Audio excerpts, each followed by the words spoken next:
Hey everybody, happy Friday. I'm just getting out of work and I'm going to do a little something different this afternoon.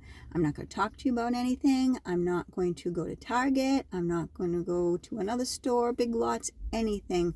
What I'm going to do is something that a subscriber suggested in a comment. She said that she would like to see a little bit of the town that I live in, and that is Plymouth, Massachusetts. I was born and raised in Plymouth, and Plymouth there's a lot of history. We are America's hometown, and I am going to start by showing you something really special, something that we are known for. People come from all over the world to see these two things that we have here in town, and I'm not going to tell you what they are. I'm just going to show you. So let me get to that. So here we are at the Plymouth Rock. I am up on top of a hill. It is called Coles Hill. You might be able to hear the wind because it is very windy. But that is where the Plymouth Rock is. I am going to walk down to it. But it is along the waterfront here. And this is Plymouth Harbor. This is a very big tourist attraction, the waterfront.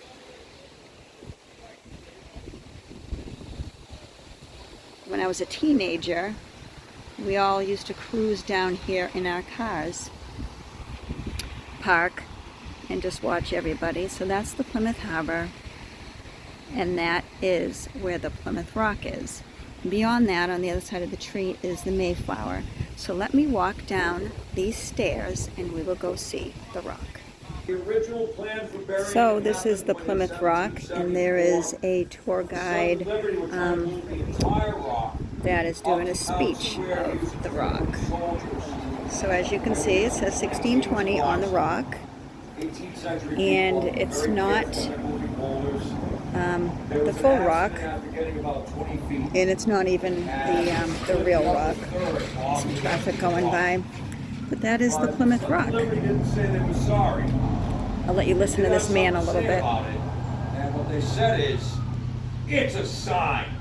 The rock is foreshadowing our success in breaking away from the British Empire. Brilliant. People love the idea. The upper part becomes the cool part.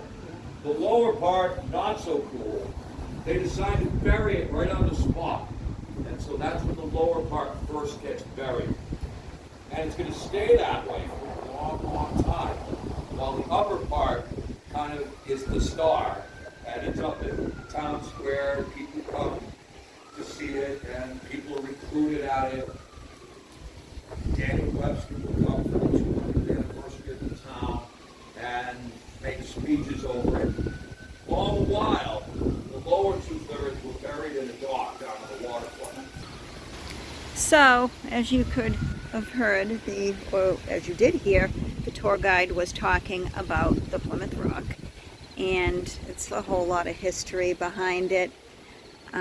Being a resident of Plymouth, I don't ever come down and see the rock. It's really not that big of a deal to me, although there is so much history behind it. It's a big tourist attraction. People come from all over the world. So this is the Plymouth Harbor. We come down here sometimes and go walking. And that big ship right there is the Mayflower. There it is. That's the Mayflower too. It's a replica. It's not the original. And I will bring you over there. So there is the Mayflower. And this wind is like crazy, crazy strong today.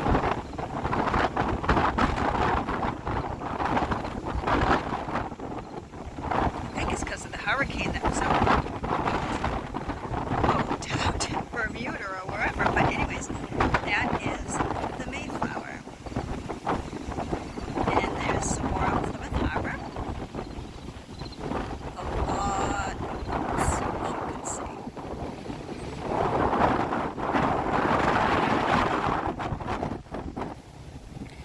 So I pulled back away from the the open air. I'm up against a building now. The wind isn't that bad up against it, but that is the Mayflower 2. Again, just like the Plymouth Rock, it is not the original. It is a replica.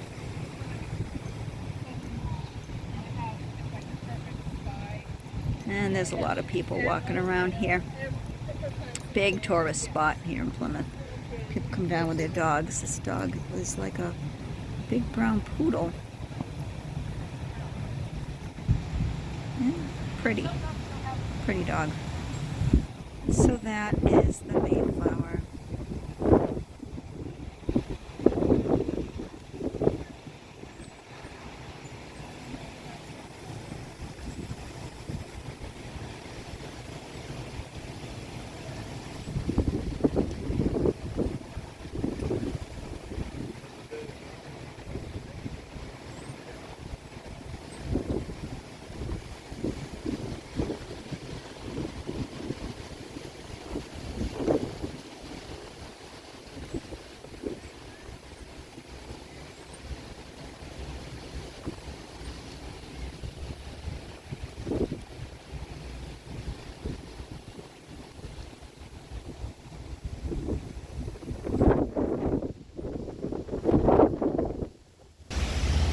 And that is the other side of where the Plymouth Rock is.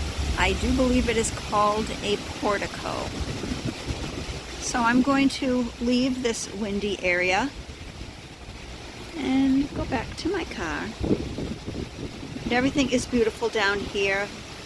The water is just so nice to come and look at. This harbor. It's just a nice area.